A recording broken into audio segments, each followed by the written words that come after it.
All right. Chapter 15. In every organism, there are, in its governance as a whole, mysterious transportations of substances and forces, sometimes indefinite, circulatory paths, and sometimes specially, for special needs. In the organic view, teleportation is a distributive force that is acting to maintain the balance of a whole, with the seeming wastefulness sometimes and niggardliness sometimes of other forces, providing or sometimes providing new islands with vegetation and new ponds with fishes. Edens with atoms and atoms with eaves, always dwindling when other mechanisms become established but surviving sporadically. Our expression is that once upon a time, showers of little frogs were manifestations of organic intelligence in the choice of creatures that could survive in the greatest variety of circumstances if indefinitely translated from place to place. They'd survive in water or on land, in warmth, or in coldness. But if organic intelligence is like other intelligence, there is no understanding it except as largely stupid. And if it keeps on sending little frogs to places where they're not wanted, we human phenomena cheer up, thinking of the follies of existence itself. I have never done foolisher myself than did nature when it, or she, probably she, fatally loaded the tusks of mammoths and planted a tree on the head of the Irish elk, losing species for the sake of displays. By intelligence, I mean nothing that can be thought of as exclusively residing in or operating in brain substance. I mean equilibrium. Nope. Equilibration or adaptation, which pervades all phenomena. The scientific intelligence in human brains and the physiologic intelligence that pervades the bodies of living things wisely, foolishly acts to solve problems, and somewhere in the beauty of a theorem or of a peacock lurks the grotesque. When nature satisfies us critics with such a graceful stroke as a swimming seal, she fumbles her seal on land. But there is another view. We apologizing theologians always have another view. Cleverness and stupidity are relative, and what is said to be stupidity has functional value. To keep on sending little frogs where, so far as can be seen, there is no need for little frogs is like persistently, if not brutally, keeping right on teaching Latin and Greek, for instance. What's that for? Most of the somewhat good writers know little of either. According to my experience, both of these studies, if at all extended, are of no active value except to somebody who wants to ride up to the highest and noblest standards of the past and considers himself literary. But this is an expression upon the functions of stupidity. It is likely that showers of little frogs in the vermiform appendix and classical studies are necessary for the preservation of continuity between the past and the present. Some persons who know nothing about it must for ages go on piously believing in Sir Isaac Newton's doctrine. People who go to fortune tellers and people who go to church are functioning conservatives. If the last platypus or the last churchgoer should die off, there would be broken continuity. It would be a crack of existence. Perhaps to this day, a chink is stuffed with iguanas, which are keeping alive the dinosaur strain. Why is it that when one's mind is not specializing upon anything, it is given to recalling past experiences? It is preserving continuity with the past, or is preserving whatever one can be thought of as having of identity. We shall have we shall have instances of interruption of this process in human minds. Perhaps if existence should stop sending little frogs and stop teaching Latin and Greek, a whole would be in a state of amnesia. Our expression is that teleportation is enormously useful to life upon this earth, but our data has been, and for a while will continue to be, mostly of its vagaries or its conservations. If our existence is an organism, it should seem that it would be one of the most notorious old rascals in the cosmos. It is a fabric of lies. Everywhere it conjures up appearances of realness and finality and trueness, words that I use as synonyms for one state, and then, when examined, everything is found not to be real or final or true, but to be depending upon something else or some other chimera merging away and losing its appearance of individuality into everything else or every other fraud. That is pseudo-individualizing this pseudo-individualizing may in some cases realize itself as a view that I am not taking up in this book. Here it is our concern to find out if we think we can, whether we be the phenomena or the organism or not, whether that organism be producing something or be graduating realness out of the phenomenal is a question that I shall take up some other time. Imposture pervades all things phenomenal. Everything is a mirage. Nevertheless, accepting that there is continuity, I cannot accept that anybody ever has been an absolute imposter. If he's a triborn claimant, after a while he thinks that there may be some grounds for his claims.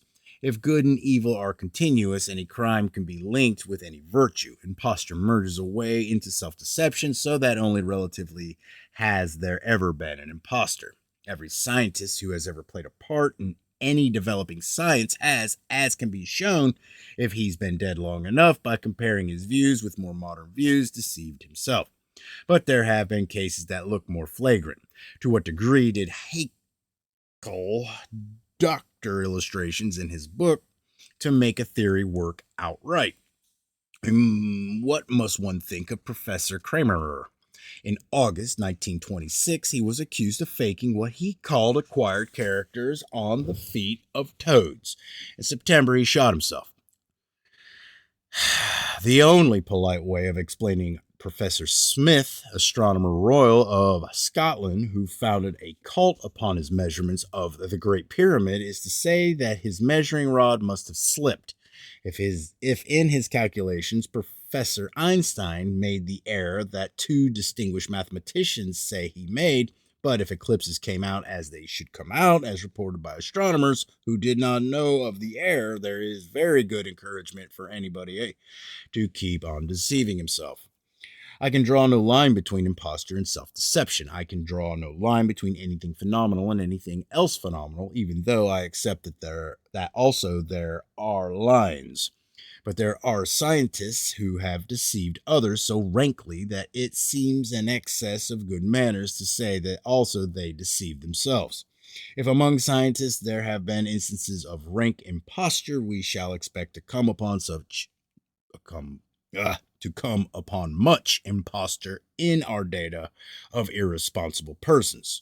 A story told by Professor Martino Fusco of Naples when, in August 1924, he announced that he had discovered the 109 missing volumes of Livy's History of Rome, is not commonly regarded as imposture, because when the professor could not produce the missing volumes, his explanation that he had been indiscreet was published and accepted. This scientist's indiscretion was glossed over, as in the time of full power of the preceding orthodoxy, the indiscretion of any priest was hushed up. The impression went abroad that all that was wrong was that the professor had been too ardent or so hopeful of finding the books that prematurely he had announced having found them. But there are other impressions. They are of credulous American millionaires and of the unexpected interest that the Italian government showed in the matter.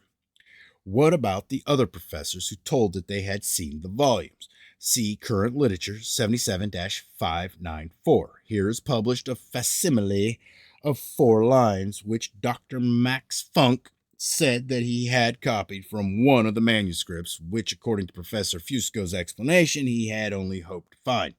I can find no explanation by Dr. Funk. One explanation is that perhaps there was not forgery, and that perhaps the volumes were found, and by evasion of representatives of the Italian government are in the collection of a silent American millionaire today. But I do not think that collectors care much for treasures that they can't tell about. The Tale of an Itch, Dr. Grime, and the Inscribed Stone, and the irritation it was to a pious professor until he was able to translate it as it should be translated. In the year 1923, Dr. Grime, professor of Semitic languages at the University of Munich, sent out good cheer to the faithful. God, who had been doing poorly, got a boost. Dr. Grime announced that from an inscribed stone which had been discovered in a temple at Sinai, he had deciphered the story of the rescue of the infant Moses from the Nile by an Egyptian princess. London Observer, October 25th, 1925, a letter from Sir Flinders Petrie that Dr. Grime had made his translation by adding cracks in the stone and some of its weather marks to the hieroglyphics, that in one division of the inscription he had translated as many scratches as he had veritable characters to make the thing come out right. If Dr. Grime alleviated an itch with scratches, that is the temporary way by whom problems always have been said to be solved. Only to be phenomenal is to be at least questionable. Any scientist who claims more is trying to register divinity. If life cannot be positively differentiated from anything else, the appearance of life itself is deception. If in mentally there is no absolute dividing line between intellectuality and imbecility, all wisdom is partly idiocy. The seeker of wisdom departs more and more from the state of the idiot, only to find that he is returning. Belief after belief fades from his mind, so his goal is the juncture of two obligations. Nope. Obliterations. Yeah. One is of knowing nothing, and the other is of knowing that there is nothing to know. But here are we at present not so wise as no longer to have ideas. Suppose we accept that anything phenomenal ever has developed, though only relatively, into considerable genuineness, or a good deal of a look of genuineness, so long as it is not examined. But it began in what we call fraudulency. Anybody who can exceptionally do anything, with a pose, with the false claims, and with extreme deception. Our expression is that in human affairs, rank imposture is often a sign of incipiency, or that astrologers, alchemists, and spiritualistic mediums are forerunners of what we shall have to call values if we can no longer believe in truths. It could be that with our data we tell of nothing but lies and at the same time be upon the track of future values. Snails, little frogs, seals, reindeer have mysteriously appeared. The standardized explanation of mysterious human strangers who have appeared at points upon this earth, acting as one supposes inhabitants of some other world would act if arriving here, or acting as inhabitants of other parts of this earth, transported in a state of profound hypnosis, would probably act, is that of imposture. Having begun with a pretty liberal view of the prevalence of impostures, I am not going much to say that the characters of our data were not impostors, but I am going to examine the reasons for saying that they were. If, except fraudulently, some of them never have been explained conventionally, we are just where we are in everything else that we take up, and that is in the position of having to pretend to think for ourselves. The earliest of the alleged impostors in my records, for which, though not absolutely, I draw a dead line at the year 1800, is the Princess Caribou, if not Mary Wilcox, though possibly Mrs. Mary Baker, but perhaps Mrs. Mary Burgess, who, the evening of April 3rd, 1817, appeared at the door of a cottage near Bristol, England, and in an unknown language asked for food. But I am not so much interested in whether the princess or Mary was a rascal as I am in the reasons for saying that she was. It does not matter whether we take up a theorem of celestial mechanics or the case of a girl who jabbered. We come upon the bamboozlements by which conventional thought upon this earth is made and preserved. The case of the angels in a triangle that equal to right angles has never been made out. No matter what refinements of measurement would indicate, ultra refinement would show that there had been errors. Because of continuity and because of discontinuity, nothing has ever been proved, if only by making a very bad error to start with. Professor Einstein's prediction of the curvature of lights worked out as it should work out, we suspect, before taking up the case of the Princess Caraboo, that the conventional conclusion in her work was a product of mistakes. That the Princess Caraboo was an impostor. First, we shall take up the case as it has been made out. Hold on. Getting ready to state a case.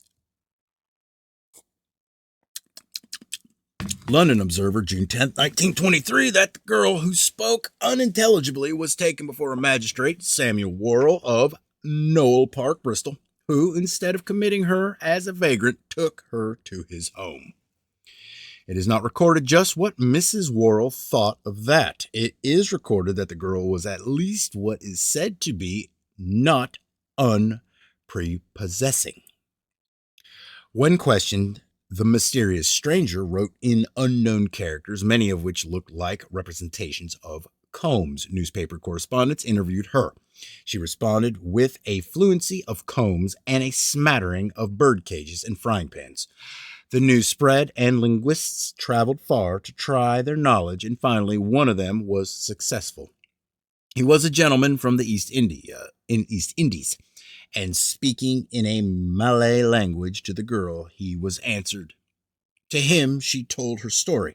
Her name was Caraboo, and one day while walking in her garden in Java, she was seized by pirates who carried her aboard a vessel from which, after a long imprisonment, she escaped to the coast of England. The story was colorful with details of Javanese life. But then Mrs. Wilcox, not of Java, but of a small town in Devonshire, appeared and identified her daughter, Mary. Mary broke down and confessed. She was not prosecuted for her impostor. Instead, Mrs. Worrell was so kind as to pay her passage to America. Mostly our concern is in making out that this case was not made out, or, more widely, that neither this nor any other case ever has been made out. But I notice a little touch of human interest entering here. I notice that we feel a disappointment because Mary broke down and confessed. We much prefer to hear of impostors who stick to their impostures. If no absolute line can be drawn between morality and immorality, I can show, if I want to, that this touch of rascality in all of us, or at any rate in me, is a virtuous view instead. So when an impostor sticks to his imposture and we are pleased, it is that we approve a resolutely attempted consistency, even when applied to a fabric of lies. Provided I can find material enough, I have no trouble in making it appear reasonable, as we call it, to accept that Mary of the Princess confessed or did not confess, or questionably confessed.